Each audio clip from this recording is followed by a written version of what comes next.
Ang mabuting balita ng Panginoon ayon kay San Juan. Malapit na ang Pasko ng mga Hudyo, kaya't pumunta si Jesus sa Jerusalem. Nakita niya sa templo ang mga nagbibili ng mga baka, mga tupa, at mga kalapati, at ang namamalit ng salapi. Gumawa siya ng isang panghagupit na lubid at ipinagtabuyang palabas ang mga mangangalakal, pati mga baka at tupa. Isinabog niya ang salapi ng mga namamalit at pinagtataob ang kanilang mga hapag. Sinabi niya sa mga nagbibili ng kalapati, alisin ninyo rito ang mga iyan.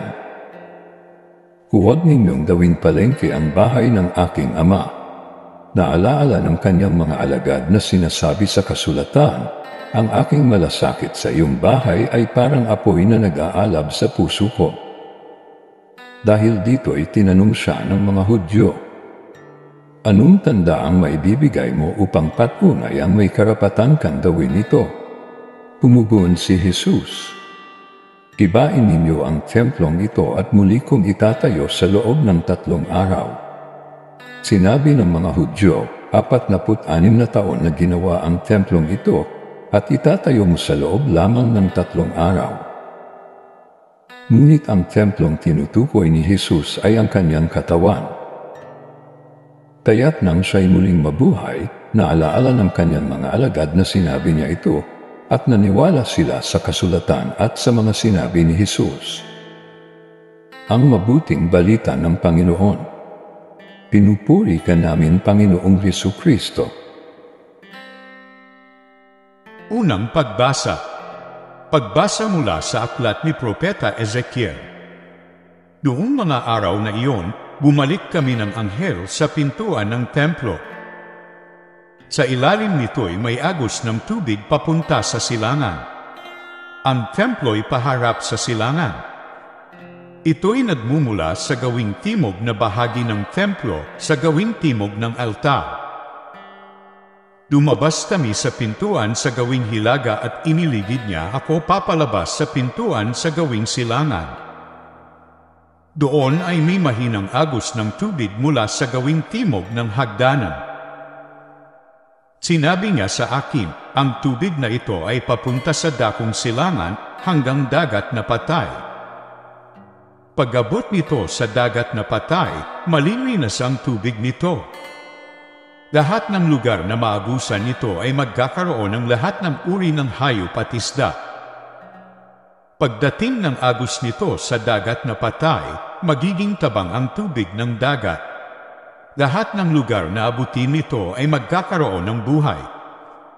Sa magkabilang pampang ng ilog ay tutubo ang sari-saring punong kahoy na makakain ng bunga. Hindi malalanta ang mga dahon nito ni mawawala ng bunga pagkat ang didilig dito ay ang tubig na umaagos mula sa templo, ito ay patuloy na mamumunga sa buong taon. Ang bunga nito ay pagkain at gamot naman ang mga dahon. Ang salita ng Diyos. Salamat sa Diyos. Ng Diyos. Sa banal na templo'y ligaya ang dulot. Ang tahanang lungsod ay di masisira. Ito ang tahanan ng Diyos na dakila. Mula sa umaga ay kanyang alaga. Sa bayan ng dakilang Diyos, batis niya ay may tuwang dulot. Nasa atin ang Diyos na makapangyarihan. Ang Diyos ni Jacob na ating kanlungan. Anuman ang kanyang ginawa sa lupa, sapat ng pagmasdan at ika'y hahanga. Sa bayan ng dakilang Diyos, batis niya ay may tuwang dulot. Ikalawang pagbasa. Pagbasa mula sa unang sulat ni Apostol San Pablo sa mga taga-Korinto. Mga kapatid, kayo ang gusali ng Diyos.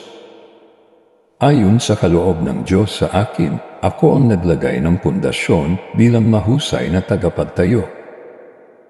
Iba naman ang nagpapatuloy ng pagtatayo ng gusali.